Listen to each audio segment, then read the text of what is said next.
کوئی شخص کی سے ناراض ہو، باہم شکر رنج ہوئی ہو، تو ہر شخص اپنے آپ کو قصوروار ٹھہرائے اور ساتھی سے معافی مانگے اور اس کو راضی کرنے کی کوشش کرے۔ یہ وہ زمانہ ہم نے دیکھا ہے، وہ لیلا مجنون کا قصہ ہوتا جا رہا ہے کہ عید کی رات اور عید کے صبح تک گھروں میں اور خاندانوں میں جرگوں اور پنچایتوں کی رش ہوتی تھی۔ اپنے بڑوں کو راضی کرتے تھے، بیٹا اپنے والد کو اور داماد اپنے سسرال کو، بھتیجے اپنے چچا اور تایاؤں کو جرگے لے لے کے چلتے تھے کہ بھئی ہم سے غلطی ہوئی ہے، یہ زیادتی ہوئی ہے، اور بڑے بڑے تاوان ان کے اوپر رکھے جاتے تھے اور وہ بڑی خوشی سے اس کو قبول کرتے تھے۔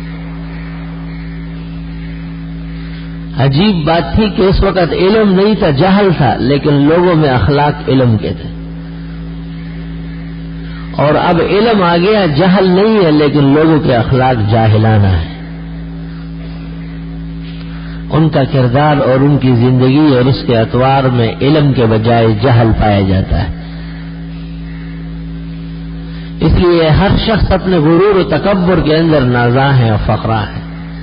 اسے یہ پتہ نہیں ہے کہ رب حضور کے سامنے اس کا کیا حشر ہوگا، یوم یقوم الناس لرب العالمین۔ سب سے بڑی بات تو یہ ہے کہ آپ اور ہم ایک دن اللہ کے حضور پیش ہونے والے ہیں، اور وہ دن بہت قریب ہے، بالکل دور نہیں ہے۔ اللہ فرماتے ہیں سورۃ معارج 29ویں پارے میں، انہم یرونہ بعیدا ونراہ قریبا۔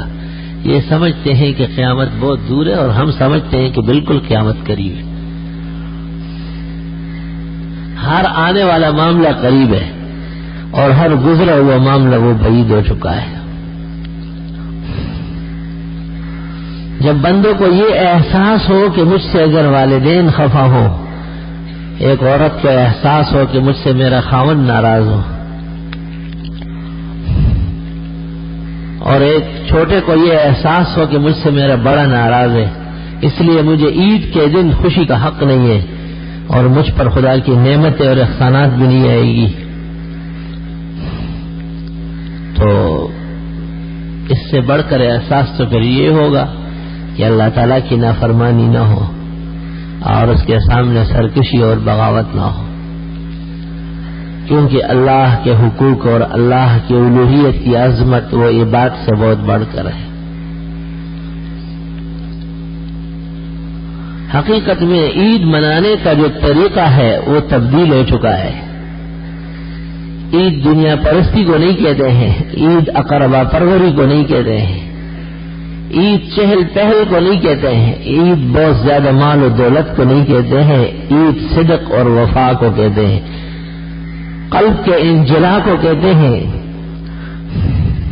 اور دل و دماغ کو اللہ کی طرف متوجہ کرنے کو عید کہتے ہیں۔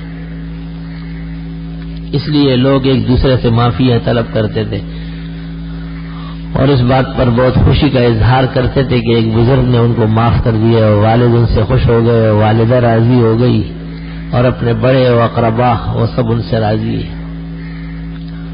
اس کو وہ لوگ عید کہتے تھے، اور عید کے معنی میں یہ بات شامل ہے۔